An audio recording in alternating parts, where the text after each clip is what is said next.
हम सबकी जिंदगी आप जानते हैं जन्म से लेकर मौत तक एक सफर जैसी है। लेकिन जरा सोचिए, अगर इस सफर के बीच में कोई बहुत बड़ी रुकावट आ जाए तो? आज हम इसी सफर को यानी मानव विकास की इस यात्रा को समझेंगे और हाँ, ये भी देखेंगे कि कैसे पैसों की असमानता इस रास्ते का सबसे बड़ा पत्थर बन जाती है। तो ये जो सवाल है ना, ये सिर्फ एक सवाल नहीं है, ये तो हम सबकी कहानी है। बचपन, फिर जवानी, बुढ़ापा, हर पड़ाव की अपनी एक मंजिल होती है, अपने अनुभव होते हैं। चलिए इस सफर को थोड़ा और पास से देखते हैं। ओके, तो इस यात्रा को समझने से पहले सबसे जरूरी ये जानना है कि ये मानव विकास आखिर होता क्या है। देखिए, मानव विकास का मतलब सिर्फ फिजिकली बड़े हो जाना नहीं है, बिल्कुल नहीं। ये एक कंटिन्यूअस प्रोसेस है जो कभी रुकता नहीं। इसमें हमारा शरीर, हमारा मन और लोगों से जुड़ने का तरीका सब कुछ बदलता रहता है। और सबसे कमाल की बात यह है कि हर एक बदलाव आने वाले अगले बदलाव की जमीन तैयार करता है। अच्छा, अब इसकी कुछ खास बातें हैं।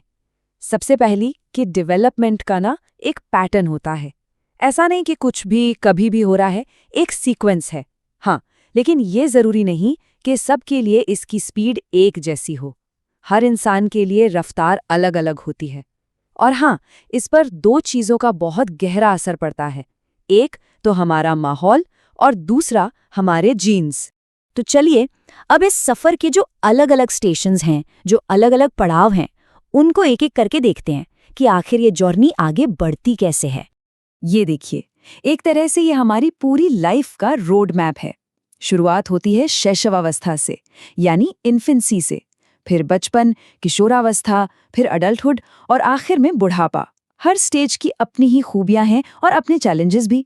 जिंदगी का सबसे पहला और सच कहूं तो सबसे नाजुक पड़ाव, इस टाइम पर फिजिकल ग्रोथ बहुत तेजी से होती है और बच्चा पूरी तरह दूसरों पर डिपेंडेंट होता है। इसी स्टेज पर जो प्यार और सुरक्षा मिलती है ना, वही आगे जाकर उसकी पर्सनैलिटी की फाउंडेशन बनती है। बहुत क्रूशियल है ये। इसे कहते हैं सीखने का गोल्डन पीरियड।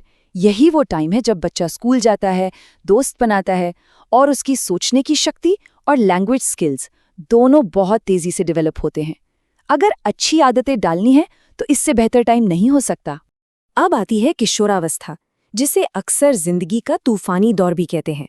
एक तरफ जिस्म में बदलाव हो रहे होते हैं, दूसरी तरफ इमोशंस ऊपर नीचे होते हैं। इन सब के बीच एक टीनेजर अपनी आइडेंटिटी, अपनी पहचान ढूंढने की कोशिश करता है। इस टाइम पर स्ट्रेस, पीयर प्रेशर, ये सब चैलेंजेस बहुत कॉमन है और इसीलिए सही गाइडेंस की जरूरत सबसे ज्यादा होती है। किशोरावस्था के बाद आता है जिंदगी का सबसे लंबा पड़ाव, एडल्टहुड। ये जिम्मेदारियों का स्टेज है। करियर बनाना है, परिवार संभालना है, सोसाइटी में अपना रोल निभाना है। सब कुछ इसी दौर में होता है। और हाँ, इस दौरान डिसीजन मेकिंग पावर अपने पीक पर होती है। और फिर आती है जिंदगी की शाम, आखिरी पड़ाव। माना कि जिसमें पहले जैसी ताकत नहीं रहती, लेकिन ये वो अवस्था है जहां अनुभव और समझ का एक पूरा खजाना होता है। इस वक्त सहारे और सम्मान की जरूरत सबसे ज्यादा महसूस होती है। तो ये जो हमने अभी देखा, ये तो हुई एक आइडियल जर्नी, बिल्कुल परफेक्ट। लेकिन क्या हर किसी का सफर इतना आसान होता है? सच पूछिए तो नहीं। और यहीं पर कहानी में एक बहुत बड़ा ट्विस्ट आता है। देखिए, हमारे समाज में एक बहुत गहरी खाई है।